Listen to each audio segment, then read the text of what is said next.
Brian Battles with UPL. Today we're in the field with Dr. Bryant to talk about EMPYR Forage Sorghums and igrowth.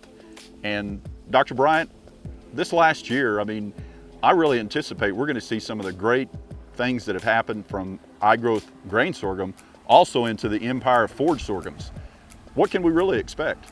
Of course, yeah. So one of the things I think about when I think of forage sorghum is traditionally in the past, we haven't had a lot of options in terms of being able to use certain herbicides like we do in grain sorghum or even more so in corn. But now with the introduction of igrowth into forage sorghum, we can now use the registered companion chemistry IMIFLEX either as a pre or post-emergence application to igrowth forage sorghum. You know, you talk about pre and post. I just think about it from just many days of working with forage sorghums, and those things are going to grow pretty fast. Do you really think the pre is probably going to be the better way than the post for a good efficacy of control and a good contact? Definitely we've seen that increased activity from those pre-emergence applications with IMIFLEX, especially on our more troublesome weeds. But again, with IMIFLEX, we do get that versatility, being able to go pre or post. And one thing to consider with forage sorghum is it has a very aggressive growth habit.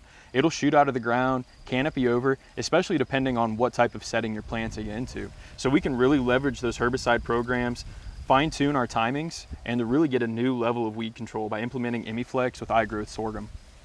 Now, I think back in the days of my consulting days, and every time that we used a herbicide, especially on a forage sorghum, any kind of a food or fodder, the big thing is, what is our harvest interval? Because I know a lot of growers are going to be really concerned about that. What can you tell us about that? Of course, and especially when we get into the feed side of things, that's always really important to consider.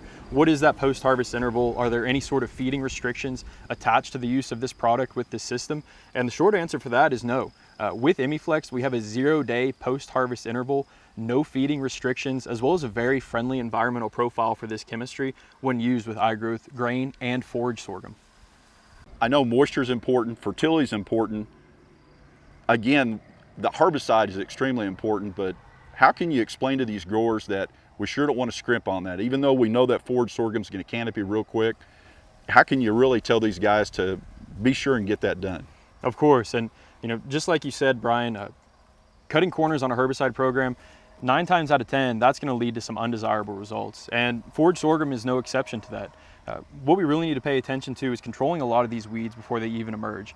Whether that is more of a delayed pre or a true pre, or even a post-emergence application with IMIFLEX or this system.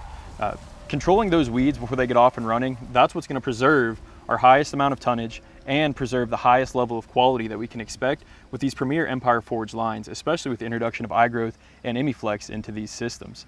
Now, with those different application timings, of course, growers are always going to want to know with any traded sorghum, what's that crop safety profile look like?